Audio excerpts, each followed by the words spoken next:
Subscribe to Cheating Tales Lab. Now let's begin. The smell of antiseptic and industrial floor cleaner hit Grant right the moment he stepped through the front door of his own house. His wife Caroline only deep cleaned when she was anxious or guilty about something. He'd been traveling for 18 hours, Dubai to New York to Hartford, and every muscle in his body ached for his bed. But more than that, he ached to see his son. "Tommy," Grant called out, dropping his luggage in the foyer. The house was too quiet. Usually, by now, he'd hear the electric whir of Tommy's wheelchair, the excited sounds his 7-year-old son made when Grant came home. Tommy had cerebral palsy that affected his motor control and speech, but his mind was sharp as a tack. He communicated through a tablet device, and his teachers said he was reading at a 5th grade level. Caroline emerged from the kitchen, her blonde hair pulled back severely, wearing the expression she used when she was about to deliver bad news and pretend it was good. Behind her, her mother Cecilia Alexander appeared like a shadow, thin-lipped and straight-backed in her St. John knit suit. "Grant, you're home early." Caroline's voice was flat. "My meeting wrapped up ahead of schedule." "Where's Tommy?" Cecilia stepped forward, her pearl necklace catching the light. "Sit down, Grant. We need to discuss some changes we've made." Grant felt his jaw tighten. "What changes?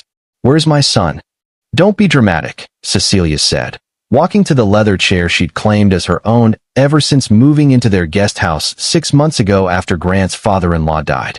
"We've enrolled Thomas in a new facility, a place that can actually handle his needs." The words landed like physical blows. Grant looked at Caroline, who wouldn't meet his eyes. "You moved our son to a new school without discussing it with me?" "The Westridge Center," Caroline said, lifting her chin. "It's 3 hours upstate. They specialize in children with severe disabilities. He'll live there during the week, come home on weekends." Grant's blood ran cold. "You sent our 7-year-old son to live in a residential facility 3 hours away while I was overseas for 5 days?" "Someone had to make a decision," Cecilia interjected. "You're never here, Grant. You're always running off to consult for this company or that government agency. Caroline can't be expected to handle everything alone. I work to provide for this family." And Tommy's school was fine. His teachers loved him. He had friends. He was making progress. "He was making a spectacle of himself," Cecilia snapped. "And of this family. Do you know what it's like for Caroline to face the other mothers at pickup when he's making those noises he makes? The stares, the pity? We're the Alexanders. We have a reputation." Grant stared at his mother-in-law, seeing her clearly for perhaps the first time. The cold calculation in her eyes, the way she'd inserted herself into every decision about Tommy's care since his diagnosis 5 years ago. How she'd slowly worked on Caroline, eroding her confidence as a mother, replacing it with shame. "Caroline," Grant said quietly, turning to his wife. "Tell me you didn't sign paperwork to move our son without even calling me." She finally met his gaze, and what Grant saw there made his stomach turn. Not regret. Not guilt. Defiance. "I signed everything yesterday. It's done. And honestly, Grant, he'll be better off without you confusing him with all your grand plans and impossible expectations." She said it with such finality, such conviction, that Grant knew this had been planned. Timed for when he'd be out of the country, too far away to stop it. He could see Cecilia's influence in every word, every gesture. "Westridge," Grant repeated slowly, his mind already working. "The Westridge Center in Sullivan County?" "That's right," Cecilia said with a smile that made Grant want to throw something. "Dr. Helen Marsh runs it. Very exclusive. Cost is quite steep, but I've agreed to cover it from Richard's estate. Consider it our contribution to Thomas's care. Now he'll get the round-the-clock attention he needs, and you and Caroline can finally focus on your marriage. Maybe even give Thomas a normal sibling." The casual cruelty of it, the implication that Tommy was a burden, a mistake, something to be warehoused away, ignited something dangerous in Grant's chest. But he forced his face to remain neutral, even allowed himself a small smile. "Westridge," he said again. "Well, I guess that's decided then." Caroline looked suspicious of his easy acceptance. "You're not going to fight this?" Grant picked up his luggage, suddenly exhausted. "I need to shower and sleep. We'll talk later." As he climbed the stairs to their bedroom, he could feel Cecilia's satisfaction radiating behind him. She thought she'd won. They both did. And Grant was going to let them believe it for exactly as long as it took him to dismantle everything they'd built. Because Grant Bright knew the Westridge Center intimately. For years ago, when he was still doing advanced consultation work in assistive technology and communication devices, he'd spent 6 months helping Westridge develop their evaluation protocols. He knew Dr. Helen Marsh, knew her commitment to family-centered care, knew the facility's ironclad policies about parental rights, and their mandatory family psychological assessments. Most importantly, he knew that Westridge recorded everything for research and training purposes, with full parental consent required at intake. Cecilia and Caroline had just put his son in the one place where every interaction, every evaluation, every family session would be documented by people Grant trusted. They'd handed him a weapon, wrapped it in a bow, and smiled while doing it. Grant stood under the shower spray, hot water washing away the travel grime, and began to plan. He'd learned in his years working with behavioral analysis systems and complex family dynamics that the best way to defeat an enemy was to let them think they'd already won. Let them get comfortable. Let them make mistakes. Tommy was at Westridge. That was actually perfect. Dr. Marsh would see immediately what Grant had always known. His son was brilliant, capable, and deserving of every opportunity. The staff would document Tommy's abilities, his personality, his potential. And they'd also document every interaction with Caroline and Cecilia. Grant dried off and lay down on the bed, mind racing through possibilities. He'd call Helen tomorrow, carefully, professionally. He'd start building his case with the precision he'd learned analyzing complex systems and human behavior patterns. He'd be patient, strategic. His phone buzzed. A text from an unknown number. "This is Helen Marsh at Westridge. Your son arrived this morning. We need to schedule your intake interview and family assessment. Please call me tomorrow. Also, Grant, we need to talk. Some things aren't adding up here." Grant allowed himself a real smile this time. The game was already beginning, and his opponents had no idea they were playing. Tommy's bedroom was exactly as he'd left it. Adaptive equipment, communication tablet on the charging station, walls covered with drawings Tommy had made using eye-tracking software. Grant stood in the doorway at dawn, coffee in hand, looking at the empty space where his son should be sleeping. His phone showed 6:47 a.m. when it rang. Helen Marsh's name appeared on the screen. "Helen, thank you for calling so early." "Grant, I'm breaking about 15 protocols talking to you before the official intake, but I need you to understand something. Your son arrived here yesterday with only his grandmother and mother. The grandmother did all the talking. She presented paperwork showing sole educational and medical custody, stated you were frequently absent and uncooperative with treatment recommendations." Grant's grip tightened on his coffee mug. "That's fabricated. I've never been anything but involved in Tommy's care. I assumed as much. Your name is on every medical release, every school document Tommy brought with him. More importantly, I remember you, Grant.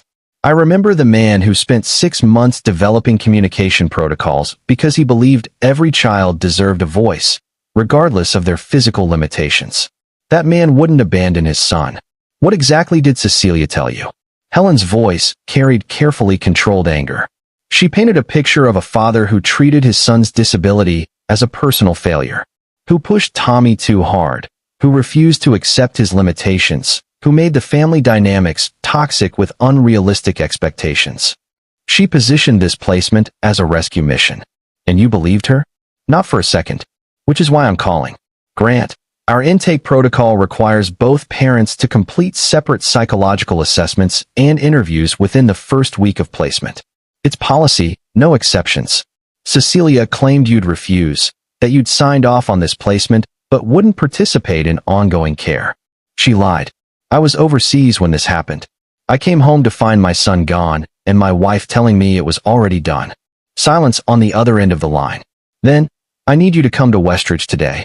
Not tomorrow, not next week. Today, before they have time to build a counter-narrative. Bring every document you have showing your involvement in Tommy's care, every medical appointment, every school meeting, every therapy session. Can you do that? Grant was already moving toward his home office. I'll be there by noon. One more thing, Helen said quietly. Tommy's scared, Grant. He keeps asking for you on his tablet. He's not the child they described at all. He's bright, engaged, trying to communicate with everyone.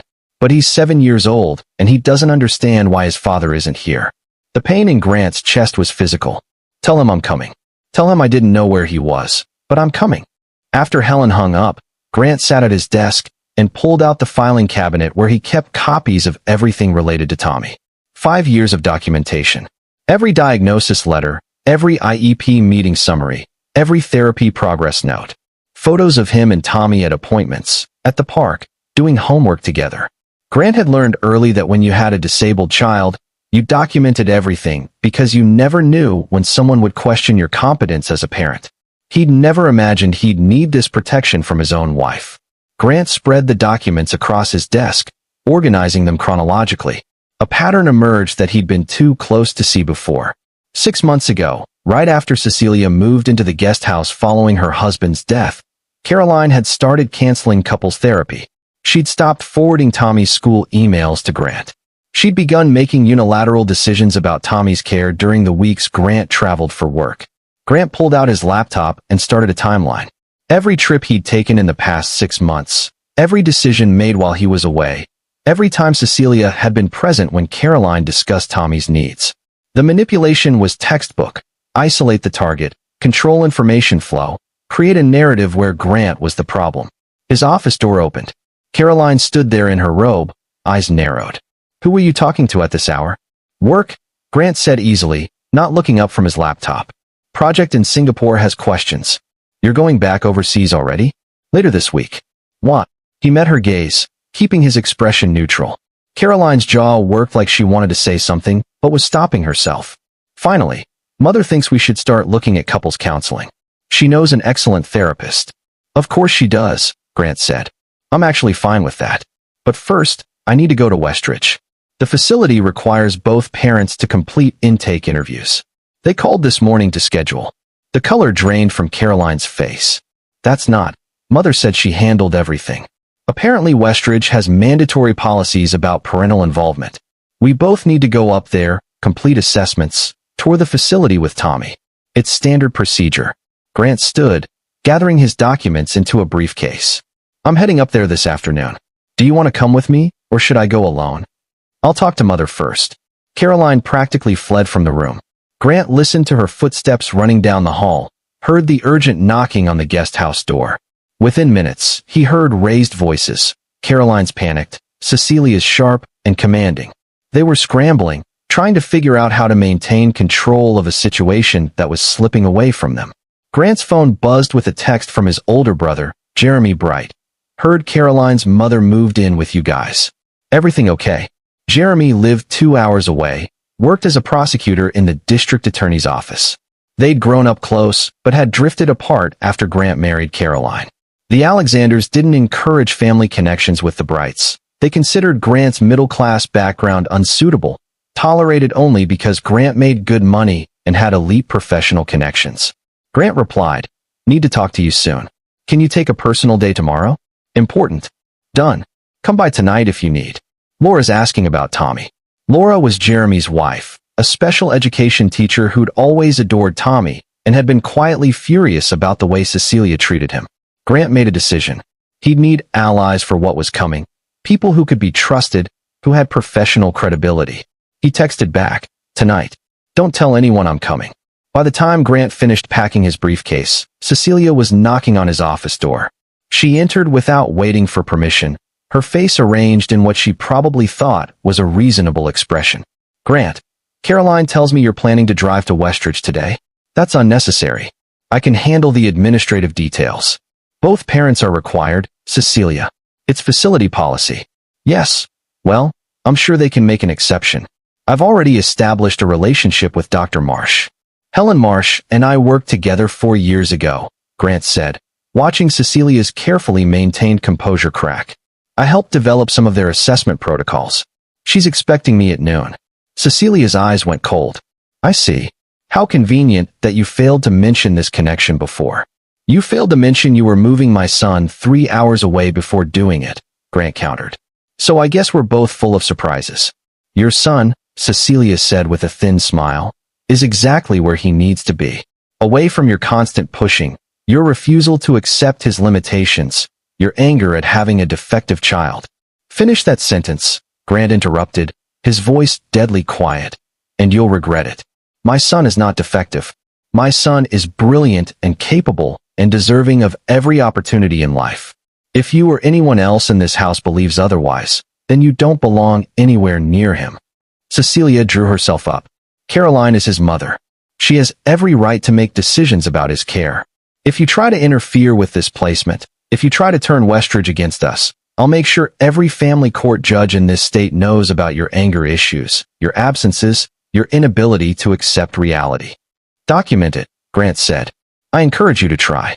After she left, slamming the door behind her, Grant sat back down at his desk. His hands were shaking, not from fear but from rage held in check. Cecilia had just made a critical mistake. She'd threatened him, revealed her willingness to lie in court, all while Grant's phone was recording in his pocket. He'd set up the recording app that morning, voice activated, constantly saving to the cloud. Every conversation in this house from this point forward would be documented. If Cecilia wanted to play dirty, Grant would bury her in evidence. He texted Helen, change of plans. I need to know, does Westridge record the intake interviews? Her response came immediately. Everything's recorded for training and research purposes. Both parents signed consent at the start. Why? Because I think my mother-in-law is about to provide us with a very interesting performance. Grant arrived at Westridge at exactly noon, having driven the 3 hours through beautiful upstate New York countryside that he couldn't appreciate. His mind was racing through scenarios, possibilities, potential outcomes. The facility was impressive, a converted estate property with modern additions, acres of accessible gardens, state-of-the-art equipment visible through windows. Helen Marsh met him in the parking lot, a tall woman in her 50s with steel gray hair and sharp intelligence in her eyes. They shook hands formally, both aware that this interaction would be recorded by the security cameras. Mr. Bright, thank you for coming so promptly. Let's head to my office. Once inside with the door closed, Helen's professional mask slipped. Tommy's doing well, all things considered. But Grant, I need you to be prepared. His mother and grandmother did a number on him. They told him this was temporary, just for a few weeks while you were traveling.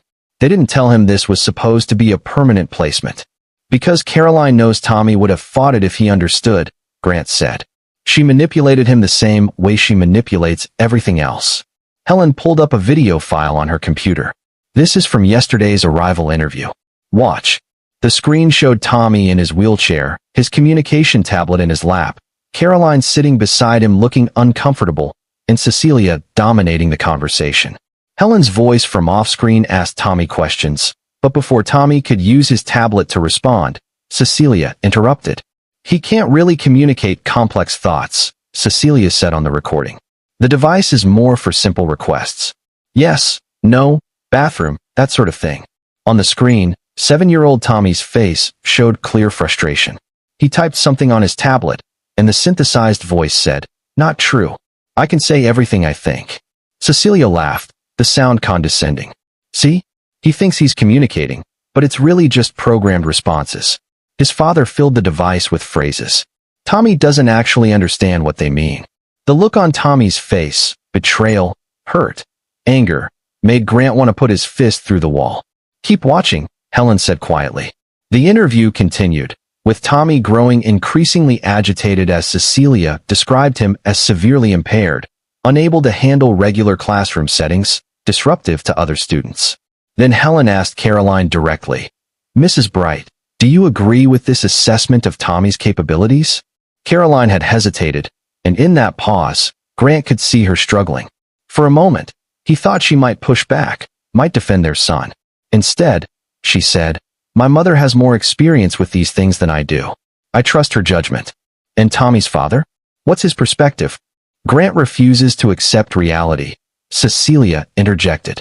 He treats Thomas like a normal child, pushes him into situations where he's bound to fail, then gets angry when the inevitable happens. It's been very damaging to Thomas's self-esteem and to the family dynamic. Helen stopped the video. Now watch Tommy's response to that. She advanced to a section where Tommy was alone with a staff member, being shown his room. The staff member, a young man named Chris, sat down at Tommy's level and said, "Hey, Tommy, I bet this is scary, huh? New place, lots of strangers." Tommy typed, "Want my dad. Where is he? Your dad is traveling for work, right? Your mom said he'll visit when he gets back." Tommy's response took a full minute to type out, his motor control making each letter a deliberate choice. When the synthesized voice finally spoke, it said, "Dad doesn't know I'm here." Grandma said it's a surprise. Dad will be mad. Dad says I'm smart. Dad says I can do anything. Want to go home. Grant's vision blurred with tears he refused to shed. Helen handed him a tissue. "That's when I knew something was very wrong," Helen said. No child Tommy's age constructs that coherent a narrative using AC unless they have significant cognitive ability. And the emotional intelligence, the understanding of family dynamics, the clear distinction between his grandmother's narrative and his father's? That's not a severely impaired child. That's a bright kid who's been systematically undermined. "What do I need to do?" Grant asked. "First, you complete the intake assessment. I'll conduct it personally, on the record. Second, we schedule a family session with you, Caroline, and Cecilia for tomorrow. I want all three of you in a room with Tommy and our family therapist, recorded, where we assess the family dynamic. Third, you tell me honestly, is Tommy safe going home on weekends?" Grant met her eyes. "Physically? Yes. Emotionally? I'm not sure anymore. I thought Caroline was just overwhelmed, but watching that video, she's actively participating in diminishing him. I don't know if that's Cecilia's influence or if it's something deeper. Then we need to document everything. Because Grant, if this goes where I think it's going, you're going to need evidence that shows you're the parent who sees Tommy as a full human being with potential. And they're going to need to prove why you shouldn't have custody." The word hung in the air between them. Custody. Grant had never imagined his marriage ending, never thought he'd have to fight to maintain his relationship with his son. But standing here, seeing the evidence of how Caroline and Cecilia had manipulated Tommy, lied about him, warehoused him away, he knew what had to happen. "Let's start the assessment," Grant said. "And Helen, thank you for seeing him, for believing him. Every child deserves to be seen," Helen said. "That's why I do this work. Now let's make sure the record shows exactly who your son is and who's been advocating for him all along." The intake assessment took 3 hours. Helen asked extensive questions about Tommy's birth, his diagnosis, his early intervention services, his educational history. Grant answered each one with specific examples, dates, names of therapists and teachers. He showed her the photos on his phone. Tommy at age 3 in his first adaptive stroller, Grant beside him at the park. Tommy at 5, using eye gaze technology for the first time, Grant's arm around him. Tommy last month, the two of them building an accessible Lego set together, both of them laughing. "You documented everything," Helen observed. "I had to. When Tommy was first diagnosed, Cecilia tried to convince Caroline to institutionalize him. Said he'd be better off in a facility where professionals could handle him. I had to prove, again and again, that Tommy could thrive at home with proper support. And that's been the pattern ever since."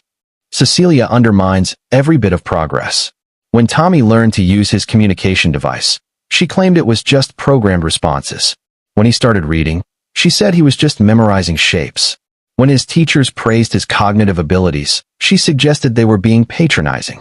She's been running a campaign to prove Tommy is more impaired than he is for 5 years now. Helen made notes. Why? Grant had thought about this a lot over the years. Control. Image. The Alexander family prides itself on perfection. A disabled grandchild is an embarrassment. An institutionalized grandchild is a tragedy she can wield for sympathy. But a disabled child who's thriving, being included, succeeding? That requires effort and challenges her worldview. And Caroline? Why did she go along with this placement? I don't know anymore, Grant admitted. I thought we were partners. We struggled after Tommy's diagnosis. Every couple does. But I thought we'd found our rhythm.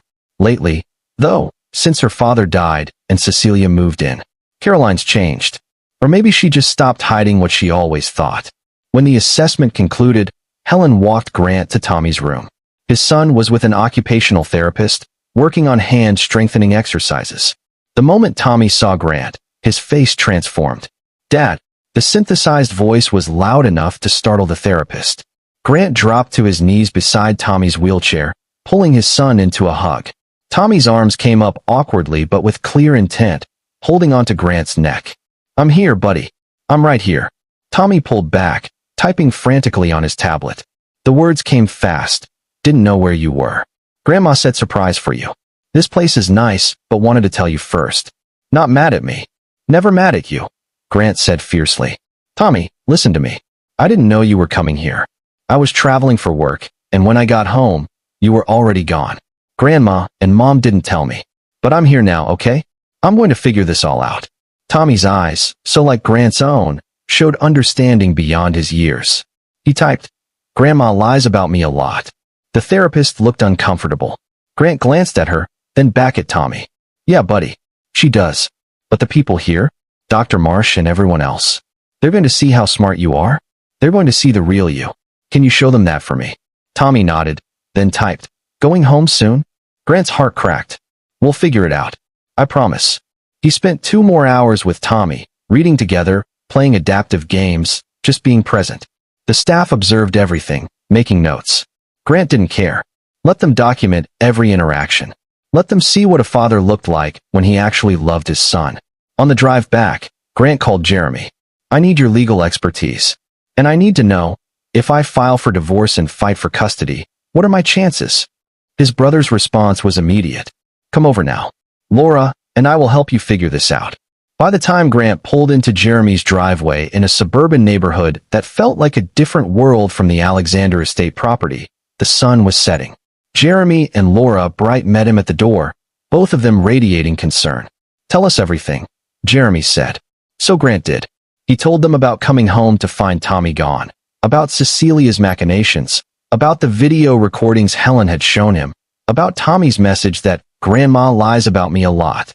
He told them about the years of subtle undermining, the way Cecilia had slowly isolated Caroline from Grant's influence, how he'd been too focused on work to see the pattern forming. Laura, who'd taught special education for 15 years, was visibly furious. That woman described Tommy as severely impaired. He's reading at a 5th grade level. He's been in inclusion classrooms. He has friends. She's been crafting a narrative, Jeremy said grimly. Grant, this is textbook parental alienation. If she can make Tommy seem more disabled than he is, she can justify the placement. If she can paint you as in denial, she can justify excluding you from decisions. This is calculated. What do I do? Document everything. Which you're already doing, thank God. But we need to go further. I need you to get a custody attorney tomorrow. I'll recommend someone. File for divorce. File for primary custody of Tommy. And most importantly, file a motion to prevent Caroline from making any educational or medical decisions without your consent until the custody situation is resolved. That's going to blow everything up, Grant said. It's already blown up, Laura said gently. They moved your son 3 hours away without telling you. That's not a marriage that can be saved, Grant. That's a battlefield, and Tommy's the prize they're fighting over. You need to make sure you're the one who wins. Grant spent the night at Jeremy's house, too exhausted to face Caroline and Cecilia. He called Caroline to tell her he was staying with his brother, citing work discussions. She didn't even sound concerned. Mother thinks you might be having an affair, Caroline said. She saw your phone records. Lots of calls to someone named Helen. Grant laughed, the sound bitter. Helen Marsh is the director at Westridge. I've been coordinating Tommy's care. But thank your mother for going through my phone records without permission.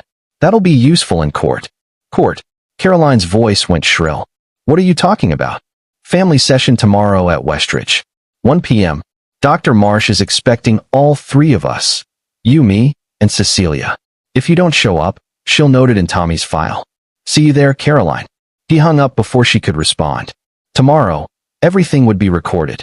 Tomorrow, Cecilia and Caroline would have to explain, on camera, to a professional family therapist, exactly why they'd moved Tommy without Grant's knowledge. They'd have to defend their assessment of his capabilities in front of people who'd already spent 2 days observing him. They'd have to lie to people who knew what the truth looked like. Grant finally allowed himself to feel the exhaustion, the grief, the rage. But underneath it all, there was something harder. Determination. Cecilia thought she'd won by moving Tommy to Westridge. Instead, she'd handed Grant a weapon, a stage, and an audience of mandated reporters who took child welfare seriously. Tomorrow, the real battle began, and Grant intended to make sure Tommy's grandmother regretted ever underestimating him.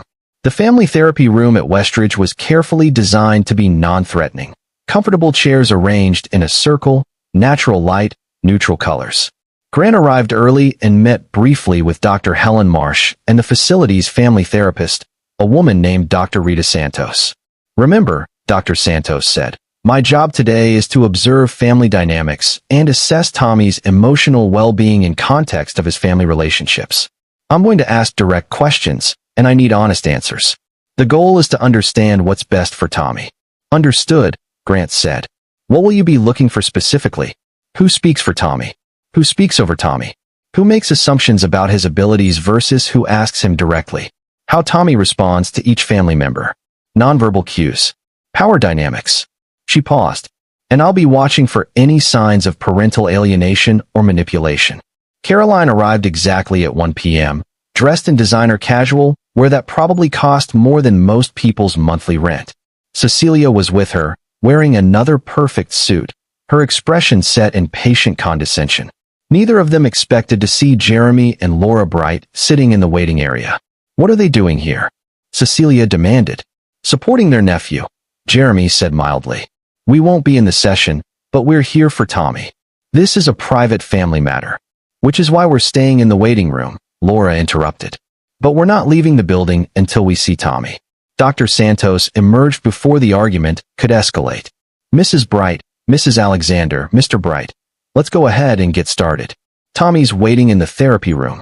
Tommy was already positioned in the circle, his communication tablet ready, his eyes bright with intelligence that no one could deny once they spent 5 minutes with him. When he saw his father, his whole face lit up. When he saw Caroline and Cecilia, his expression shuddered, became guarded.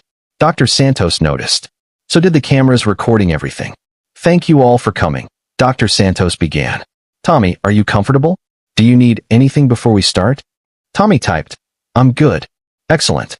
So, the purpose of today's session is to understand your family dynamics and make sure everyone's on the same page about your care, Tommy. Let's start with an easy question. Tommy, who do you want to answer first? I'll ask you something, and then I'll ask your family members to share their perspective. Tommy typed. Okay. Tommy, how do you feel about being at Westridge? Tommy's response took a moment. Place is nice. People are nice. But I miss my house. I miss my room. I miss my dad being there every night. When did you find out you'd be staying here? 2 days before. Grandma said it was a vacation place. Like camp. Didn't know I was staying all week. Dr. Santos turned to Caroline. Mrs. Bright, Tommy says he thought this was temporary, like camp. What was your understanding? Caroline shifted uncomfortably. We told him it was a trial period. That's not what Grandma said. Tommy typed immediately. She said I was staying here because I need special help that home can't give me. She said Dad would understand later. Cecilia's jaw tightened, but her voice remained smooth. Thomas misunderstood. His processing issues. Tommy, Dr. Santos interrupted gently. Do you feel like you misunderstood what your grandmother told you? No. I understand words just fine. Grandma thinks I don't, but I do. The room went silent. Dr. Santos made a note. Let's talk about your home life before coming here, Tommy. Who helped you with your homework? Dad. Every night when he was home. When he traveled, Mom helped sometimes, but Grandma said I was too much work. Did Grandma say that to you directly? Tommy hesitated, then typed. She said it to Mom. In the kitchen. I was in the living room, but I could hear. She said I was too much work and Mom deserved a break from dealing with me. Cecilia's face flushed. That's taken out of context. Mrs. Alexander, please let Tommy finish, Dr. Santos said. Tommy, is there more you want to share about that? Grandma says a lot of things about me when she thinks I can't hear. She tells people at church that I'm nonverbal, but I can talk with my tablet. She tells the neighbors that I don't understand anything, but I do. She makes me sound stupider than I am.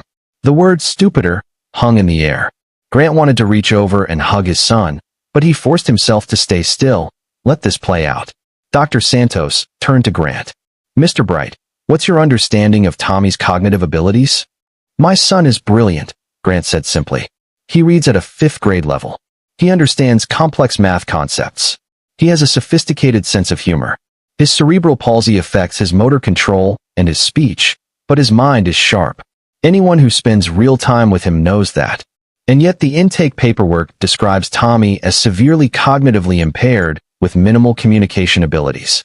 Mrs. Alexander, you completed that paperwork. Can you explain the discrepancy? Cecilia's composure was cracking. I completed that paperwork based on Caroline's input and my observations. Grant has always been in denial about the severity of Thomas's condition. Grandma's lying. Tommy typed, the synthesized voice cutting through Cecilia's words. Dad's not in denial. Dad sees me. Grandma doesn't want to. Thomas, that's disrespectful, Cecilia started. Is it true or not true? Tommy typed back. Dr. Santos said honest answers. Dr. Santos was writing rapidly. Tommy, I want to ask you something important. Do you feel safe at home? The question clearly caught Tommy off guard. He thought about it, his face showing the concentration of someone choosing words carefully. Finally, he typed, safe from being hurt, yes. Safe from being sad because of mean words, no. Who says mean words to you? Not to me. About me. Grandma tells Mom that I'm never going to be independent, that I'm always going to be a burden, that they should have listened to the doctors who said to put me in a home when I was little. Mom doesn't say I'm wrong when Grandma says that stuff. Caroline made a small sound, almost a gasp. Grant looked at his wife and saw tears on her face, but he didn't know if they were from shame or from being exposed. Mom. Tommy typed, turning his wheelchair slightly toward Caroline. Why didn't you tell Grandma to stop saying that stuff about me? The question was so simple, so heartbreaking, that even Dr. Santos looked affected. Caroline covered her face with her hands. I didn't know you could hear, Caroline whispered. I'm in a wheelchair, not deaf. And even if I couldn't hear, you should have told her to stop anyway. Because it's not true. I'm not a burden. Dad says I'm a gift. Grant had to look away, his throat tight. He'd told Tommy that 100 times, 1,000 times, but he'd never known if his son truly believed it when the world seemed to constantly tell him otherwise. Dr. Santos let the moment sit, then continued. Let's talk about the decision to place Tommy here at Westridge. Mr. Bright, when did you learn about this plan? When I came home from a business trip 2 days ago. Tommy was already here. Caroline and Cecilia had moved him while I was overseas. And you weren't consulted? No. I wasn't even informed until after it was done. Dr. Santos turned to Cecilia. Mrs. Alexander, can you explain why Mr. Bright wasn't included in this decision? Grant is rarely home. He's always traveling for work. Someone had to make decisions. I travel approximately 1 week per month, Grant interrupted. I work from home the other 3 weeks. I attend every medical appointment, every IEP meeting, every parent-teacher conference. I'm the parent who knows all of Tommy's therapist's names, who coordinates his equipment maintenance, who troubleshoots his communication device when it glitches at 2 a.m. So please, explain again why I wasn't consulted about moving my son to a residential facility. Cecilia's eyes flashed with anger. Because you would have said no. You would have made this harder than it needed to be. You refuse to accept that Thomas needs more care than you can provide. What specific care does Tommy need that I'm not providing? He needs, Cecilia fumbled for words. He needs professional supervision. He needs to be around people trained to handle his outbursts. I don't have outbursts, Tommy typed.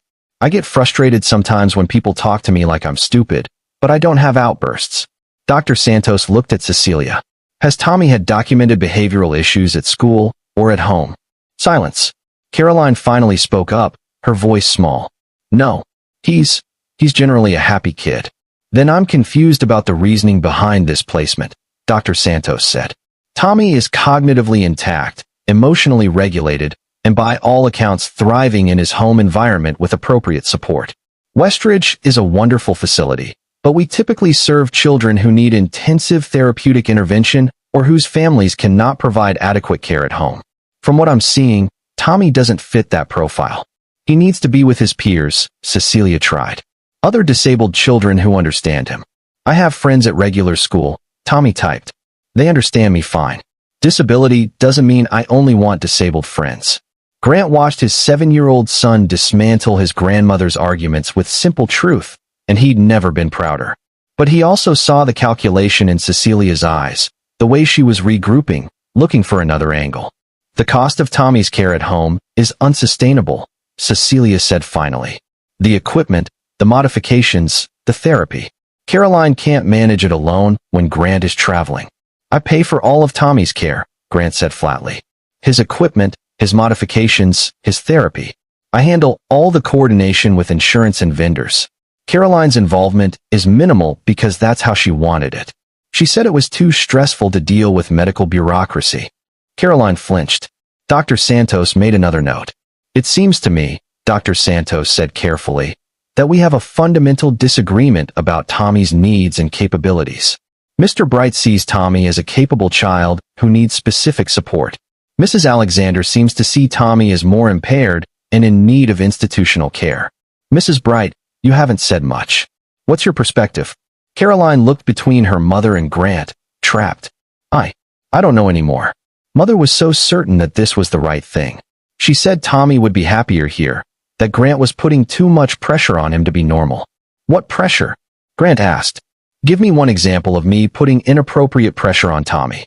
You make him do homework at grade level when he could have easier modifications, Caroline said. Because he reads at grade level. Why would I give him work below his ability? You took him to regular sports events when he could have gone to adaptive sports. He wanted to go to his friends' baseball games. He wanted to be included in normal activities. Was I supposed to tell him no because it might make you uncomfortable? The truth was coming out now, the real reason behind all of this. Not that Tommy needed institutional care. Not that Grant was unfit. But that having a visibly disabled child in normal spaces made Caroline and Cecilia uncomfortable. Made them face stares and questions. Made them feel less than perfect.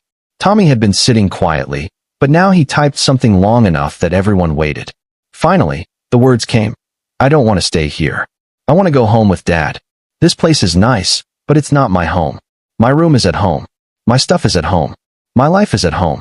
I'm sorry if I embarrass Mom and Grandma, but I can't help being disabled. I didn't choose this. And I don't think I should have to hide away because it makes them uncomfortable. The silence that followed was deafening. Dr. Santos set down her pen and looked at each adult in turn. I think we're done for today, she said. I'll prepare my assessment for Tommy's file. But I want to be clear with all of you. Tommy has clearly expressed his desire to go home and his awareness of the family dynamics at play. That will be a significant factor in any recommendations I make about his placement. Cecilia stood abruptly. I don't appreciate the implication that I've done something wrong here. Everything I've done has been for Thomas's benefit. Grandma, Tommy typed, and something in the way the synthesized voice said it made everyone stop. Please just stop. I know you think you're helping, but you're not. You're hurting me, and you're hurting Dad. And I think you're hurting Mom too, because she used to be nicer before you moved in. Out of the mouths of babes, Grant thought. His 7-year-old son had just articulated what Grant had been unable to put into words for 6 months. Dr. Santos escorted them out. In the waiting room, Jeremy and Laura immediately stood up. Laura went straight to Tommy, dropping to her knees beside his wheelchair. Hey kiddo, we missed you. Tommy's face lit up. Aunt Laura, he typed. Did you bring Uncle Jeremy? Right here, buddy. Jeremy ruffled Tommy's hair. We were thinking maybe you could come stay with us this weekend, if your dad thinks that's okay. Grant met his brother's eyes and saw the offer for what it was, a safe space for Tommy while Grant dealt with the legal fallout. That sounds great. Tommy, would you like that? Yes. Uncle Jeremy has the game system with the adaptive controllers. As Tommy talked excitedly with his aunt and uncle about weekend plans, Grant pulled Dr. Santos aside. What happens now? I write up my assessment. It'll be in Tommy's file. If this goes to court, and Mr. Bright, I think it will, that assessment will be available. I'll also be flagging some concerns about parental alienation and making a report to Child Protective Services, not because Tommy is being physically abused, but because there's evidence of emotional manipulation and potential educational neglect in the form of inappropriate placement. Will that report help me get custody? It'll help establish a pattern. Combined with the video recordings from intake and today's session, it paints a clear picture. She paused. Grant, that's a remarkable child you have. He's self-aware, articulate, and emotionally intelligent. Whatever you've been doing as a parent, keep doing it. After everyone left, Grant took Tommy outside to the facility's gardens. They sat together on a bench, Tommy's wheelchair beside him, both of them looking at the sunset. Dad, Tommy typed, are you and Mom getting divorced? Grant had never lied to his son about important things. I don't know yet, buddy. Maybe. Because of me? No, Grant said firmly. Never because of you. Because sometimes adults make decisions that hurt the people they're supposed to protect. And when that happens, other adults have to make hard choices to keep everyone safe. Tommy thought about that. Will I still see Mom? Of course. Whatever happens, she's still your mom. Even if she let Grandma be mean about me? Grant's heart hurt. Even then, People make mistakes, Tommy. Sometimes big ones. Mom made some bad choices, but that doesn't mean she doesn't love you. She has a funny way of showing it, Tommy typed. Then, Dad, I'm glad you found me. I was scared you wouldn't come. I'll always come for you, Grant promised. Always. That night, Grant met with the attorney Jeremy recommended, a woman named Rita Coleman who specialized in family law and disability rights. He brought all his documentation, all his recordings, the reports from Dr. Santos and Helen Marsh. Rita reviewed everything, making notes. Finally, she looked up. Mr. Bright, I'm going to be honest with you. In normal circumstances, judges are reluctant to remove a child from the mother's custody. But these aren't normal circumstances. Your wife conspired with your mother-in-law to move your disabled son to a residential facility without your knowledge while you were out of the country. She signed legal documents giving educational and medical decision-making power to someone else. She's allowed a third party to systematically undermine your son's capabilities and your role as a parent. And all of this is documented. Can we win? Not just win. We can bury them. I'll file for divorce tomorrow, emergency motion for custody, and a restraining order preventing any further educational or medical decisions without your consent. With this evidence, I can have Tommy home with you within a week. What about Caroline? What happens to her? Rita's smile was sharp. That depends on how hard her mother fights and how dirty she's willing to play. But Mr. Bright, you've done everything right. You've documented everything. You've been present. You've advocated for your son. If they fight this, they're going to have to explain to a judge why they thought it was appropriate to move a thriving child to institutional care without the father's knowledge. That's not a fight they can win. Grant left the attorney's office feeling something he hadn't felt in days. Hope. Real, solid hope. Cecilia had thought she was so clever, moving Tommy to Westridge. She'd thought she'd backed Grant into a corner. Instead, she'd put his son in the care of professionals who saw the truth, who documented everything, who would testify on Grant's behalf if needed. Sometimes, Grant thought, the best revenge was simply letting your enemies destroy themselves with their own actions. And Cecilia Alexander, in her arrogance and cruelty, had done exactly that. The legal papers were filed on Thursday morning. Caroline was served at the house at 10 a.m. by a process server who handed her the divorce petition, the emergency custody motion, and the restraining order preventing any educational or medical decisions regarding Tommy without Grant's explicit written consent. Grant wasn't there to see her reaction. He was at Jeremy's house, having moved his belongings out in the early morning hours while Caroline and Cecilia were still asleep.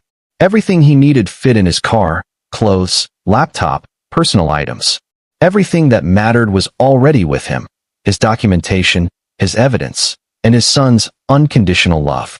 His phone started ringing at 10:15 a.m. Caroline, 27 missed calls. Then Cecilia's number. Then Caroline again. Grant let them all go to voicemail. Rita had been clear. No contact except through attorneys. Every word from this point forward was potential evidence. At noon, Helen Marsh called. Grant, I thought you should know. Mrs. Alexander just called demanding that Tommy be released to her custody immediately. She's claiming you've kidnapped him. What did you tell her? That Tommy is a resident of Westridge under a signed placement agreement, and changes to custody arrangements must go through proper legal channels. She threatened to sue. I told her to have her attorney contact our legal department. She did not take that well. Grant could imagine. Cecilia Alexander was used to getting her way through force of personality and family money. Being told no by people who couldn't be intimidated must be infuriating. How's Tommy? Honestly, he's been happier these past 2 days than he was when he first arrived. He's engaged with his therapy, laughing with the staff, showing off his reading skills. It's like a weight has been lifted. Grant, I know residential placement is supposed to be about giving kids specialized care, but in Tommy's case, I think it's giving him space from a toxic family dynamic. That's going to change soon. Rita's pushing for emergency custody within the week. Good. Keep me posted. And Grant, whatever you're planning, I hope it involves making sure that woman never has unsupervised access to Tommy again. The comment surprised him.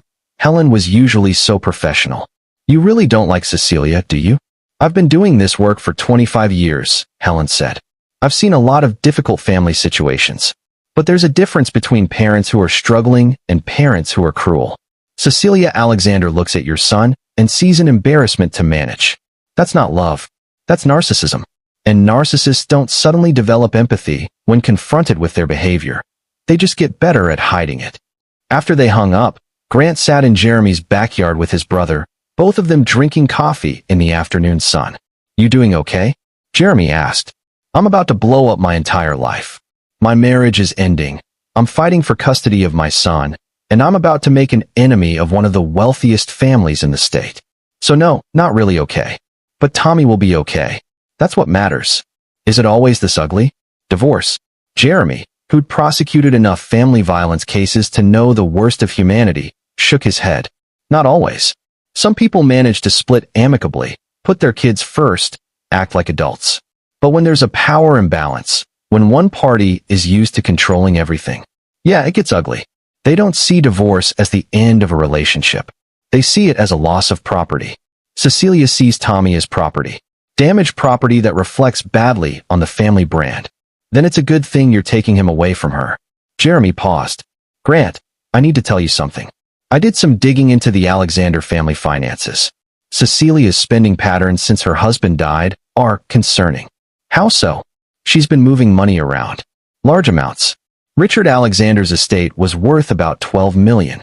Cecilia inherited most of it, with trusts set up for Caroline and the grandchildren. But in the past 6 months, she's transferred nearly $2 million out of the main accounts into a series of LLCs that she controls." Grant sat up straighter. "Why would she do that?" "Could be legitimate estate planning.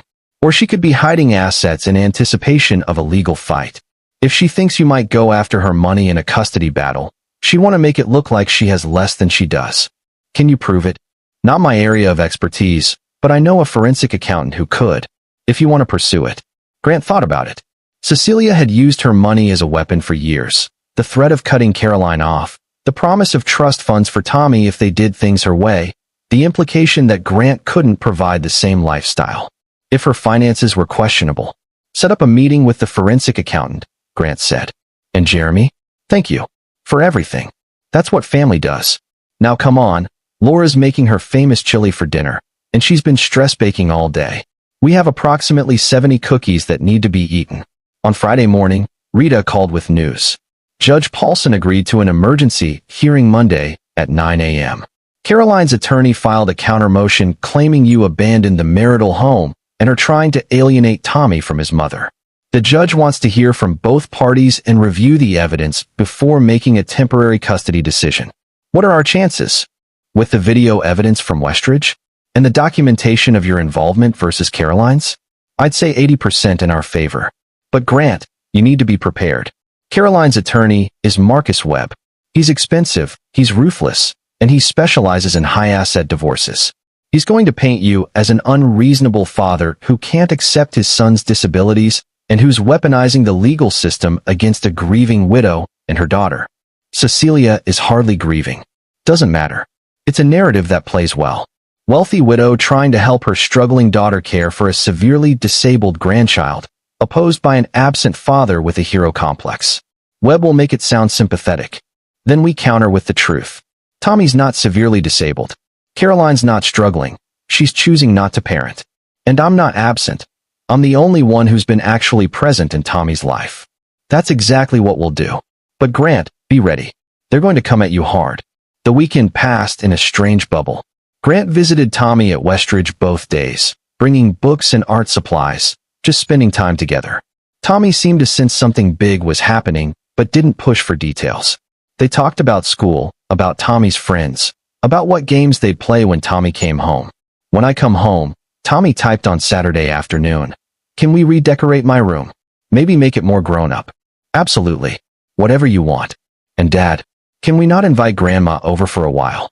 The question was so carefully phrased, so polite despite the enormity of what Tommy was really saying, that he didn't feel safe around his own grandmother, that Grant had to take a moment before responding. Buddy, Grandma's not going to be coming over. Not for a long time. Tommy's relief was visible. Good. She makes everything feel bad, even when she's pretending to be nice. On Sunday night, Grant lay awake in Jeremy's guest room, mentally preparing for court. He'd worn suits in corporate boardrooms, negotiated with government officials, given presentations to hostile audiences. But tomorrow felt different. Tomorrow, He'd be fighting for his son's future against people who were supposed to love Tommy as much as he did. His phone buzzed with a text from an unknown number. "This is Caroline. Please, can we talk before court? Just us. No lawyers, no mother. Please." Grant stared at the message for a long time. Part of him wanted to ignore it, follow Rita's instructions about no contact. But another part, the part that had loved Caroline once, that had chosen her as his partner, that had made a child with her, wondered if maybe, just maybe, she was finally seeing clearly. He texted back, "Neutral location. Public place. Tomorrow morning, 7 a.m. The coffee shop on Main Street." Her response was immediate. "Thank you." Monday morning came too quickly. Grant arrived at the coffee shop at 6:55, ordered black coffee, and sat where he could see the door. Caroline walked in at exactly 7 a.m., dressed simply in jeans and a sweater, her hair down, no makeup. She looked younger, more vulnerable, nothing like the polished Alexander woman she usually presented. She sat down across from him without ordering anything. "Thank you for meeting me. You have 10 minutes, Caroline. Talk. I know I don't deserve your forgiveness. I know what I did was unforgivable. Moving Tommy without telling you, signing those papers, letting mother manipulate everything." She twisted her wedding ring around her finger. "I'm not asking you to drop the divorce. I'm not even asking you to forgive me. I'm asking you not to completely take Tommy away from me. Then you shouldn't have tried to take him away from me first. I know.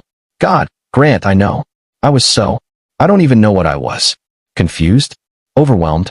Mother was so certain she knew what was best, and after Dad died, I couldn't think straight. She made everything seem so logical, so reasonable. Tommy needs more care than we can give. You're always working. A facility would be better equipped." It all made sense in the moment. Did it make sense when you saw how scared Tommy was? When you heard him ask for me? Caroline's eyes filled with tears. "No.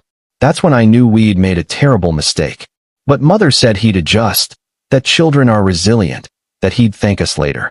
And I wanted to believe her because the alternative was admitting I'd hurt my own son. You did hurt him. You told him he wasn't good enough to live at home. You told him his disability was too much. You let your mother tell him he was broken. I know." The tears were falling now. "I watched that video from Dr. Santos. The one where Tommy says I let Grandma be mean about him. And he's right. I did. I've been letting her undermine him for 5 years because it was easier than standing up to her. Because some part of me..." She broke off, covering her face. "Some part of you what?" "Some part of me resented him," Caroline whispered. "For not being perfect. For being hard. For making me feel like a failure as a mother because I couldn't fix him. And Mother fed that resentment. She made it seem reasonable, justified. But Grant, I see now what I've done. I see who I've become. And I hate myself for it." Grant should have felt vindicated. He'd wanted Caroline to understand, to acknowledge her failures. But sitting across from the woman he'd once loved, watching her fall apart, he just felt tired. "What do you want from me, Caroline? I want you to have primary custody. I want Tommy to live with you. But please, please don't cut me out completely. Let me have visitation. Let me try to rebuild what I've destroyed. I'll go to therapy. I'll set boundaries with Mother. I'll do whatever the court requires. Just don't take my son away forever. Tommy deserves better than a mother who resents him. I know. And I'm going to work every day for the rest of my life to become the mother he deserves. But Grant, I'm begging you, don't use the legal system to punish me by taking away my chance to try." Grant sipped his coffee, thinking. Rita would tell him to show no mercy, to push for full custody with minimal visitation. Every custody attorney would say the same. But Grant wasn't fighting for revenge. He was fighting for Tommy's well-being. "Here's what's going to happen," he said finally. "I get primary physical and legal custody. All major decisions about Tommy's care, education, and medical treatment go through me. You get supervised visitation, supervised by someone I trust, not your mother. Until you complete a parenting program focused on disability awareness and prove you can put Tommy's needs first. Your mother gets no unsupervised access to Tommy until he's old enough to decide for himself if he wants a relationship with her." Caroline nodded quickly. "Yes, all of that. I'll agree to all of it. And one more thing. You tell your attorney that you're not going to fight the custody arrangement. You tell your mother that you're done letting her control your life and your son's life. If I see any sign that Cecilia is still pulling strings, all visitation stops immediately. I will. I promise. Don't promise me, Caroline. Promise Tommy." Because he's the one you hurt. He's the one you need to make this right with. Caroline stood up, looking more resolute than Grant had seen her in years. I'm going to tell Marcus Webb to withdraw the countermotion.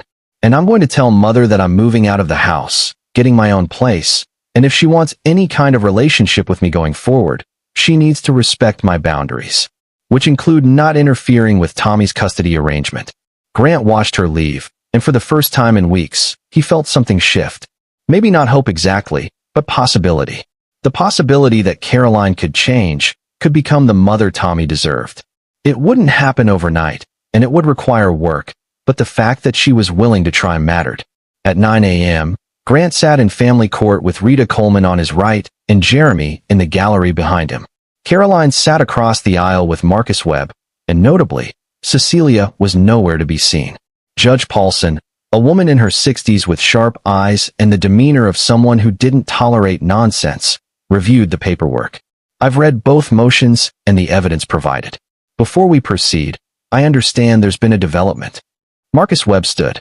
Your Honor, after discussion with my client, Mrs. Caroline Bright has decided to withdraw her countermotion and agrees to the custody arrangement proposed by Mr. Bright. We've drafted a consent agreement for the court's review. The judge looked surprised, but pleased. Mrs. Bright, you understand that this agreement gives your husband primary physical and legal custody of your son, with you receiving supervised visitation pending completion of a parenting program? Caroline stood. Yes, Your Honor. I understand. And I agree. My son's well-being is more important than my pride. Judge Paulson reviewed the consent agreement, made a few notes, then signed it. Very well. The agreement is entered. Mr. Bright, you have primary custody of Thomas Bright effective immediately. Mrs. Bright, you'll work with the court-appointed supervisor to establish a visitation schedule. I'm also ordering family therapy for all parties, including Thomas, to ensure we're supporting his emotional needs through this transition. She looked up at both of them. I'll be honest with you both. I see a lot of ugly custody battles in this courtroom. Parents who weaponize their children, who care more about winning than about what's best for the kids. This isn't that. Mrs. Bright, I commend you for putting your son's needs first. Mr. Bright, I commend you for being willing to allow continued maternal contact despite what must have been a very painful betrayal. Thomas is lucky to have at least one parent who always kept his best interests at heart, and potentially two if Mrs. Bright follows through on her commitments. After court, Rita pulled Grant aside. You know you could have gotten everything, right? Full custody, minimal visitation, the works. Why did you let her off easy? Because Tommy loves his mother, even if she's hurt him. And because maybe, if she does the work, she can learn to be the parent he deserves. Taking away all hope of that doesn't help Tommy. It just makes me vindictive. Rita smiled. You're a better person than most of my clients. Let's hope Caroline proves worthy of that generosity. Grant drove straight to Westridge. Helen Marsh met him in the lobby with a smile. I heard the news. Congratulations. Thanks to your documentation and Dr. Santos's assessment. We couldn't have done this without Westridge. We document because it's good practice. But Grant, I'm glad it helped. When do you want to take Tommy home? Is today too soon? Helen laughed. Let me get his discharge paperwork started. And Grant, bring him back for outpatient therapy.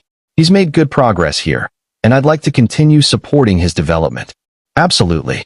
When Tommy saw Grant walking toward his room, he lit up. But when Grant said, Hey buddy, ready to come home?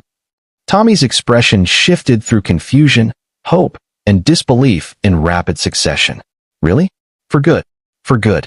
You're coming home with me today. Tommy's whole body seemed to lift with joy. He typed frantically. Is Mom coming too? No, buddy. Mom's going to have her own place for a while. But you'll see her regularly. And it's going to be you and me, just like you wanted. And Grandma. Not for a long time. Maybe not ever, depending on how things go. Tommy thought about that, then typed. I'm sad about Mom. But I'm happy about everything else. Is that okay? Grant pulled his son into a hug. That's absolutely okay. You're allowed to feel complicated things about complicated situations. That's what makes you human. They packed up Tommy's room together, loaded everything into Grant's car, and drove away from Westridge. As they headed south toward home, Tommy typed a long message. Dad, can I ask you something? Always. When we get home, can we make cookies? And can we watch that space documentary you told me about? And can we just Be normal for a while. No fighting, no crying, no big serious talks. Just cookies and TV and being okay. Grant's throat tightened. Yeah, buddy. We can do exactly that. They stopped at the grocery store and bought cookie ingredients. Chocolate chip, Tommy's favorite. At home, the new home Grant had found. A ranch-style house with fully accessible features and a yard where Tommy could navigate easily. They mixed dough together. Grant did the manual parts. Tommy directed operations from his wheelchair with his tablet. More chocolate chips, Dad. The recipe says 1 cup, but we should do 2. That's basically cookie dough flavored chocolate at that point. Exactly. What's your point? Grant laughed and dumped in extra chocolate chips. They made a mess of the kitchen, ate raw cookie dough despite Grant's half-hearted protests about salmonella, and burned the first batch because they got distracted by the space documentary.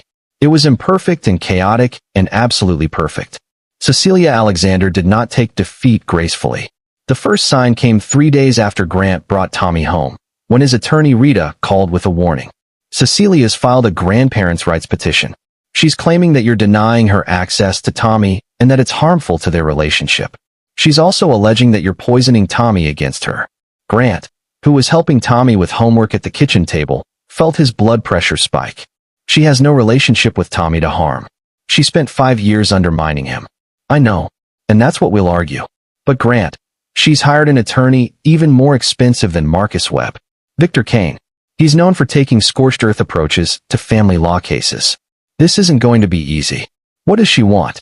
Unsupervised visitation every weekend and joint decision-making authority on Tommy's medical and educational needs. Grant laughed, the sound bitter. She wants custody by another name. Essentially, yes. The hearing is in 3 weeks. We need to prepare. After hanging up, Grant found Tommy watching him with worried eyes. Was that about Grandma? Yeah, buddy. She wants to be able to see you every weekend. Tommy's response was immediate. No, I don't want that. Even if it means we have to go to court again.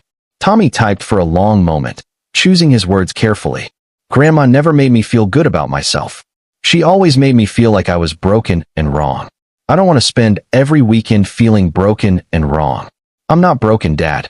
You taught me that. But Grandma doesn't believe it. Then we'll fight it. But Tommy, you might have to talk to the judge about how you feel. Would you be okay with that? Tommy nodded. If it means Grandma can't force me to see her, I'll talk to 100 judges. Over the next 3 weeks, Grant worked with Rita to build their case. They had Dr. Santos's assessment from Westridge, documentation of Tommy's progress, and most importantly, they had Tommy's own voice. At 8 years old, Tommy was old enough that a judge would listen to his preferences, especially given his clear cognitive abilities. Jeremy came through with information from his forensic accountant contact. They met in Grant's new living room. Papers spread across the coffee table while Tommy did homework in his room. Cecilia's been moving money around for 8 months, the accountant, a sharp-eyed woman named Susan Park, explained. She's created 4 LLCs, all with vague names like Alexander Family Trust Management and RMA Holdings. She's transferred nearly $3 million through these entities. Is that illegal? Grant asked. Not inherently, but the timing is suspicious. It started right after her husband died, accelerated 6 months ago when she moved in with you and Caroline, and peaked last month right before you filed for divorce. She's also made several large cash withdrawals, $50,000 here, $75,000 there. Cash is hard to trace. Jeremy leaned forward. What would someone use cash like that for? Could be anything. Legitimate business expenses, charitable donations, or... Susan paused meaningfully. Payments to people you don't want showing up in bank records. Grant's mind raced. Like what? Private investigators? Someone to sabotage my custody case? Or doctors willing to write reports stating Tommy is more impaired than he is? Or therapists willing to testify that you're psychologically unfit? Or people to dig up dirt on you? Susan pulled out another document. I also found something interesting. Cecilia made a $100,000 payment to a company called Riverside Consulting Services 2 weeks before Tommy was moved to Westridge. What's Riverside Consulting? On paper, it's a healthcare consulting firm. But I did some digging. The owner is a man named Dr. Marcus Raymond. He's a licensed psychologist, but his license is under review for ethical violations. Specifically, for providing biased expert testimony in custody cases. Grant felt cold. She paid someone to write a psychological assessment of me? That would be my guess. And given the timing, she probably has a report ready to present at the grandparents' rights hearing. A report that makes you look unstable, unfit, dangerous. Rita, who'd been listening intently, spoke up. If we can prove she commissioned a fraudulent psychological evaluation, that's grounds for sanctions. Possibly even criminal charges for fraud. Susan, can you trace that payment definitively? Already did. Bank records show the transfer from one of Cecilia's LLCs to Riverside Consulting. I also found email correspondence between Cecilia and Dr. Raymond discussing concerns about Thomas's father and documentation needs for legal proceedings. How did you get her emails? Grant asked. Susan smiled. I didn't. Her attorney did, as part of discovery for the divorce case. They're required to turn over financial records and communications related to Tommy's care. Cecilia's attorney probably didn't read them carefully enough to realize what she documented. Jeremy whistled. She just handed you the weapon to destroy her credibility. Question is, Rita said, do we use it now at the grandparents' rights hearing, or do we save it for the divorce proceedings? Grant thought about it. We use it now. We end this once and for all. I don't want to spend the next 5 years fighting Cecilia in court.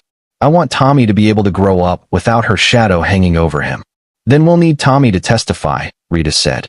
Grant, I know you don't want to put him through that. I'll do it. Tommy's voice, synthesized but clear, came from the hallway.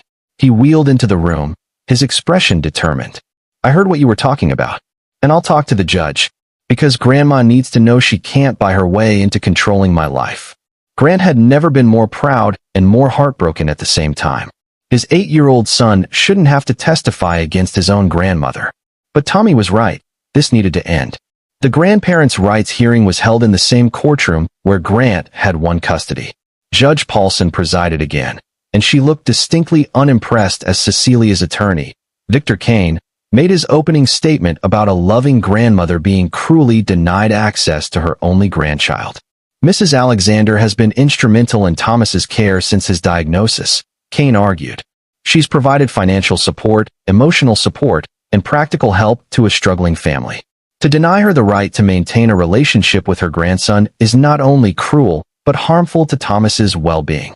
Rita's response was surgical. Your Honor, Mrs. Alexander has been instrumental in Thomas's care the way a wrecking ball is instrumental in construction. She spent 5 years systematically undermining Thomas's confidence, denying his capabilities, and pushing for institutional placement. The documentation will show that Mrs. Alexander's interest in Thomas has nothing to do with his well-being and everything to do with control. Kane called Cecilia to the stand first. She was perfectly dressed, perfectly composed, playing the role of grieving widow and concerned grandmother. She testified about her late husband's love for Tommy, her own commitment to his care, the sacrifices she'd made to support Caroline in raising a disabled child. I only want what's best for Thomas, Cecilia said, dabbing at her eyes with a tissue. I've loved that boy since the day he was born. Grant has turned him against me, told him lies. Mrs. Alexander, Rita interrupted during cross-examination. You referred to Westridge as a special facility when you moved Thomas there. Can you describe what you told the intake coordinator about Thomas's capabilities? Cecilia hesitated. I provided an honest assessment of his limitations. You described him as severely cognitively impaired, minimally communicative, and unable to function in regular educational settings. Is that an honest assessment of a child reading at 5th grade level? The reading level is inflated. Grant pushes him beyond his actual abilities. Do you have any educational or psychological training that would qualify you to assess whether Thomas's reading level is inflated? I've observed him for 8 years. That's not what I asked. Do you have training? No, but... And when you described Thomas to Dr. Marsh at Westridge, you stated that his communication device was programmed with simple responses and that Thomas didn't understand what the phrases meant. Were you present when Thomas's AAC device was programmed? No. Have you ever asked Thomas's speech therapist about his communication abilities? I didn't need to. I could see. Mrs. Alexander, yes or no? Have you consulted with any of Thomas's therapists or teachers about his actual capabilities? Cecilia's composure was cracking. Grant handled all of that. Because you weren't interested in Thomas's actual progress. You were interested in maintaining a narrative that he was more impaired than he is. What? I wasn't. That's not. Rita pulled out a document. This is an email you sent to your daughter 4 months ago. Quote, Thomas will never be independent. We need to plan for long-term institutional care. The sooner Caroline accepts this reality, the easier the transition will be. Why were you pushing for institutional placement for a thriving 8-year-old? He wasn't thriving. He was struggling, and Grant refused to see it. Struggling how? Specifically, Cecilia fumbled. His progress was slow. He needed more support. His IEP reports show consistent progress meeting all goals. His teachers described him as engaged and capable. His therapists reported excellent cooperation and advancement. So again, Mrs. Alexander, where was Thomas struggling? The silence stretched. Judge Paulson leaned forward. Mrs. Alexander, answer the question. He struggled with being normal, Cecilia finally said, her voice sharp. He struggled with fitting in. Every time we went out in public, people stared. Every time Caroline had to lift him or manage his equipment, people watched. He was a spectacle, and it was affecting the entire family. Rita let that sit for a moment. So when you say Thomas was struggling, you mean you were embarrassed by his disability? That's not what I said. It's exactly what you said. You found Thomas's visible disability embarrassing, and you wanted him placed in a facility where you wouldn't have to deal with public reactions. That's not about Thomas's well-being. That's about your comfort. Kane objected, but the damage was done. Cecilia's real motivation was now on record. Rita introduced the documentation from Westridge, the videos showing Tommy's capabilities and Cecilia's misrepresentations. She introduced the emails where Cecilia pressured Caroline to agree to placement. And then, Rita dropped the bomb. Your Honor, we've also discovered that Mrs. Alexander commissioned and paid for a psychological evaluation of Mr. Bright without his knowledge or consent from a psychologist currently under investigation for ethical violations. She handed up Susan Park's financial documentation and the emails between Cecilia and Dr. Raymond. Judge Paulson's expression went from disapproving to furious as she read. Mrs. Alexander, did you pay Dr. Marcus Raymond $100,000 to prepare a psychological assessment of Grant Bright? Cecilia looked at her attorney, who looked blindsided. I consulted with Dr. Raymond about family dynamics. You commissioned a fraudulent psychological evaluation to use in custody proceedings. That's not consulting. That's attempted fraud upon the court. Your Honor, Kane interjected, we were unaware of this payment. That doesn't excuse it. Mrs. Alexander, do you have this alleged psychological evaluation? Cecilia's silence was answer enough. Judge Paulson set down the papers. I'm going to hear from Thomas now. Bailiff, please bring him in. Tommy entered the courtroom in his wheelchair, Grant's brother Jeremy, pushing him. Tommy wore a button-down shirt and looked small but determined. The bailiff lowered the witness stand microphone, and Tommy positioned his communication tablet on the stand's surface. Judge Paulson smiled at him, her expression gentling. Hi, Thomas. I'm Judge Paulson. You're not in any trouble, okay? I just want to ask you some questions about your family. Do you understand? Tommy typed. Yes, ma'am. How old are you, Thomas? 8. But everyone calls me Tommy. Okay, Tommy. Do you know why we're here today? Tommy typed a long response. When it played, the courtroom went silent. My grandmother wants to force me to visit her every weekend. But I don't want to visit her. She makes me feel bad about myself. She tells people I'm more disabled than I am. She tells my mom that I'm a burden. She tried to put me in a home where I'd live all the time instead of with my dad. I'm here because I want to tell you that I don't want to see my grandmother. She's mean, and she lies, and she doesn't love me the way I actually am. She only likes the idea of me if I was different. Judge Paulson's eyes were suspiciously bright. That's very clearly stated, Tommy. Can you tell me about your dad? Tommy's face lit up. My dad is the best person I know. He never treats me like I'm broken. He helps me do everything I want to do. He reads with me and plays games with me and takes me places even when people stare. He tells me I can do anything if we find the right way to do it. He makes me feel like being disabled doesn't mean being less. My dad loves me exactly how I am. And your mom? Tommy's expression became more complicated. My mom made mistakes. She let Grandma convince her I needed to go away. But I think maybe she's trying to fix it. I'm mad at her, but I don't hate her. I just need time. What about your grandmother? Tommy's response was immediate. I don't trust her. She smiles at me, but says mean things about me when she thinks I can't hear. She hugs me, but tells my mom I'm too much work. Everything she does feels fake. I don't want to spend weekends with someone who makes me feel like I have to apologize for existing. The synthesized voice delivered the words without emotion, but the meaning was devastating. Cecilia sat rigid in her chair, her face white. Judge Paulson asked a few more questions about school, about friends, about what Tommy wanted for his future. Tommy answered each one thoughtfully, demonstrating the cognitive abilities Cecilia had denied he possessed. When Tommy wheeled out of the courtroom, Judge Paulson turned back to the attorneys. I've heard enough. Mrs. Alexander's petition for grandparents' rights is denied. Furthermore, I'm ordering supervised visitation only if and when Tommy requests it, which may be never. Mrs. Alexander, you commissioned fraudulent evidence, misrepresented your grandson's disabilities, and prioritized your own comfort over his well-being. Those are not the actions of a loving grandmother. Those are the actions of a manipulative person who views her grandchild as an object to control. Cecilia stood abruptly. Your Honor, you can't. I can and I am.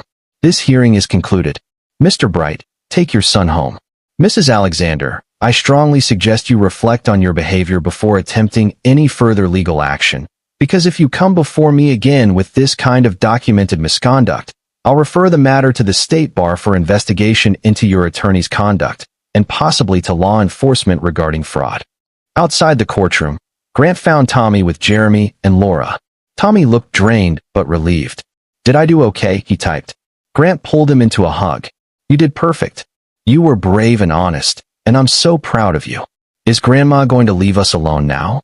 I think so, buddy. I really think so. They were walking to the parking garage when Cecilia appeared, Victor Kane beside her. Grant, please. Can we talk? There's nothing to talk about, Cecilia. I'm still Tommy's grandmother.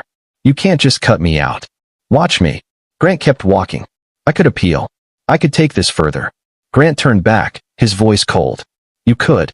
And I could release to the media all the evidence of your fraud, your manipulation, and your financial irregularities. Your late husband's business partners might be very interested in what you've done with his estate. The society page might enjoy knowing that the Alexander family matriarch commissioned fraudulent psychological evaluations. Your choice. Cecilia's face went through several expressions before settling on impotent rage. You'll regret this. No, Grant said. I really won't. Tommy, say goodbye to your grandmother. Tommy typed one word, goodbye. They left Cecilia standing in the parking garage, her attorney looking uncomfortable beside her. As they drove away, Tommy typed a long message. Dad, do you think Grandma will ever understand that she was wrong? I don't know, buddy. Some people can't see past their own needs and expectations. But here's what I know. You don't have to wait for her to understand. You can move on, grow up, become whoever you want to be, with or without her approval. Her limitations don't have to limit you. Tommy thought about that. I feel bad for her. Being that mean all the time must be exhausting. Grant laughed, surprised by his son's empathy. Yeah, buddy. I bet it is. 3 months later, Grant stood in Tommy's new classroom, watching his son present a project to his third-grade class. Tommy had designed an adaptive game controller using simple coding and modifications to an existing device.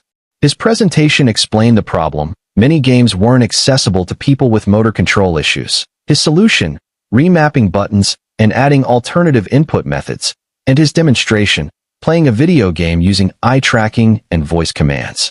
The other kids asked questions. Tommy answered each one with patience and expertise. His teacher, a young woman named Mrs. Patterson, beamed with pride. After school, Grant met Caroline at a coffee shop, their monthly check-in as mandated by the custody agreement. She'd completed the parenting program, moved into her own apartment, and was slowly rebuilding her relationship with Tommy through supervised visits. He's doing amazing, Caroline said, showing Grant photos from last weekend's visit. She'd taken Tommy to an adaptive rock climbing gym, both of them in harnesses, both of them laughing. He climbed to the top of the wall. Grant, I never knew he could do something like that. He can do lots of things if he's given the chance. I know. I'm seeing that now. She paused. Thank you for not giving up on me. For letting me have another chance with him. I didn't do it for you. I did it for Tommy. He deserves a mother who sees him. I'm working on it. Every day. Caroline pulled out an envelope. I wanted you to have this.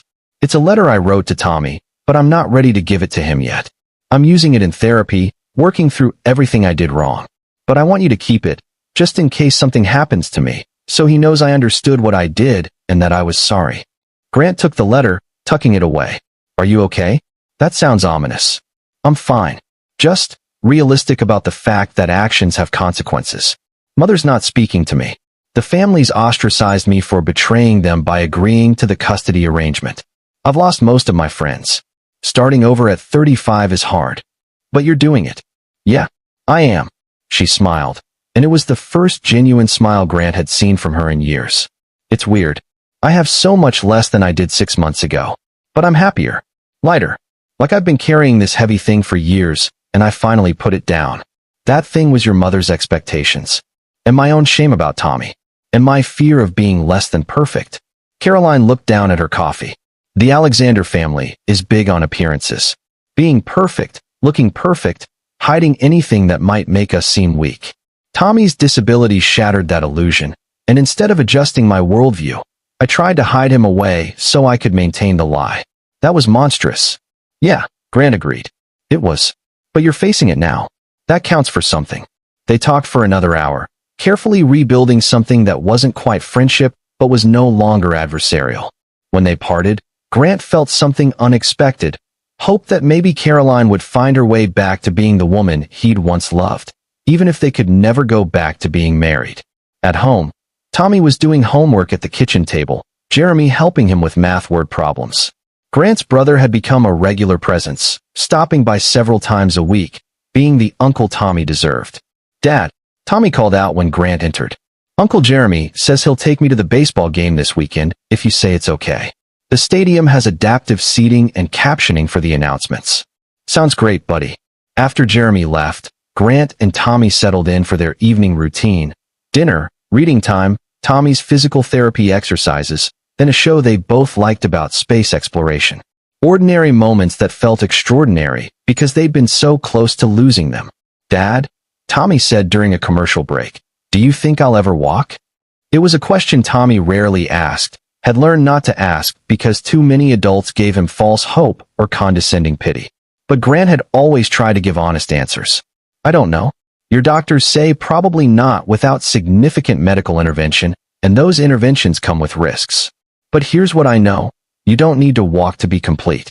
You're already whole, already capable, already everything you need to be. But sometimes I wish I could, just to see what it's like. To run, to jump. Normal stuff. I know, buddy. And it's okay to wish for things, to feel sad about what cerebral palsy took from you. But don't let that sadness make you forget everything you have. You're brilliant, creative, kind, brave. You stood up to your grandmother in court. You teach your friends about accessibility. You're making a difference in the world, Tommy. Walking or not walking doesn't change that." Tommy nodded, processing. "Can I ask you something?" "Always. Do you ever regret having me? Like, if you could go back and know that your kid would be disabled, would you still want me?" Grant felt his heart break and heal at the same time. "Tommy, look at me. I wouldn't change a single thing about you. Not your disability, not your challenges, not one moment of the journey we've been on together. You are exactly who you're supposed to be, and I am so grateful every single day that I get to be your dad. You're not a burden. You're not a tragedy. You're my greatest joy." Tommy's eyes were wet, but he was smiling. "Even when I wake you up at 2 a.m. because my leg spasms? Even then. Even when I take forever to type something, and you have to wait. Even then. Tommy, being your dad has taught me patience, creativity, advocacy, and unconditional love. You've made me a better person. So no, I don't regret a thing. And anyone who can't see what an incredible human you are doesn't deserve to be part of your life." Tommy wheeled closer and hugged Grant fiercely. "I love you, Dad. I love you too, buddy. Always." Later that night, after Tommy was asleep, Grant stood in the doorway of his son's room, watching him breathe peacefully. The room was filled with evidence of Tommy's personality: books, art projects, his communication tablet charging on the nightstand, adapted game controllers, a poster of the solar system. Grant thought about everything they'd been through. Cecilia's manipulation, Caroline's betrayal, the court battles, the fear of losing Tommy to institutional placement. But standing here, seeing his son safe and happy, Grant knew it had all been worth it. Cecilia had tried to weaponize Tommy's disability against him. Instead, she'd exposed her own cruelty and lost everything: her relationship with her grandson, her credibility in court, her control over Caroline. The facility she'd chosen to warehouse Tommy away had become the place that documented his capabilities and vindicated Grant's advocacy. Sometimes the best revenge wasn't elaborate or dramatic. Sometimes it was just living well, raising your child with love and dignity, and watching your enemies destroy themselves with their own choices. Grant's phone buzzed with an email from Helen Marsh. Subject line: Tommy's progress report and some news. Grant, the email read, I wanted to update you on Tommy's continued progress in our outpatient program. He's exceeded every goal we've set and is testing well above grade level in reading and math. His adaptive technology skills are so advanced that we've asked if he'd be willing to help us test new equipment. With your permission, of course. On another note, you should know that Dr. Marcus Raymond's medical license was suspended yesterday. It turns out your mother-in-law wasn't the only person he sold fraudulent evaluations to. There's a criminal investigation ongoing, and several of his previous cases are being reviewed. Your decision to expose that connection may have helped a lot of families. Also, Cecilia Alexander contacted me last week asking for copies of Tommy's records from his time here. I denied the request, as she's not listed as an authorized party. She threatened legal action.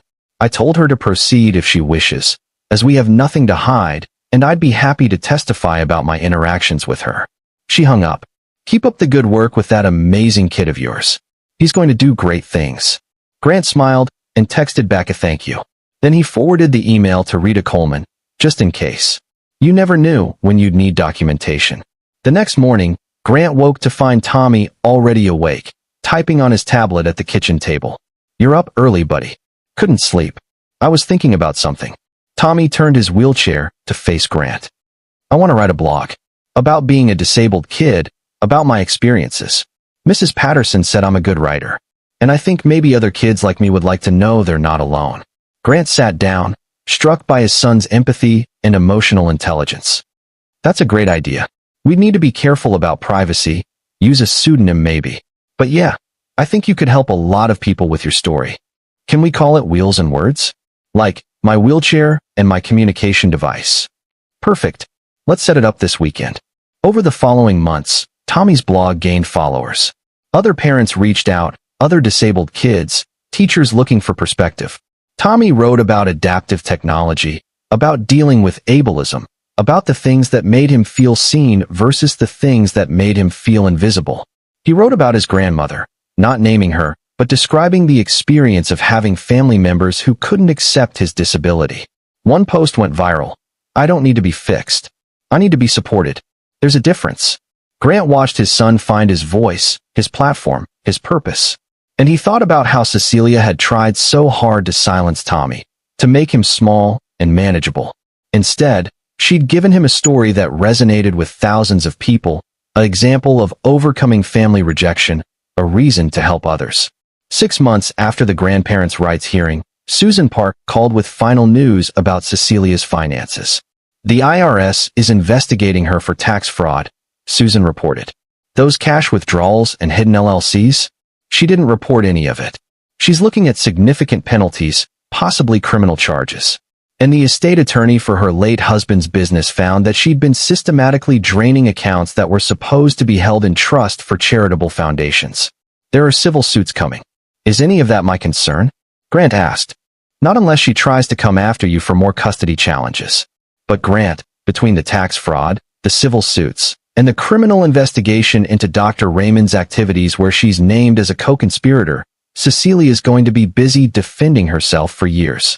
She won't have time or resources to bother you and Tommy. Grant thanked Susan and hung up. He probably should have felt vindicated, triumphant even. But mostly he felt tired. Cecilia had built her own trap and walked into it. He hadn't had to do anything except document the truth and protect his son.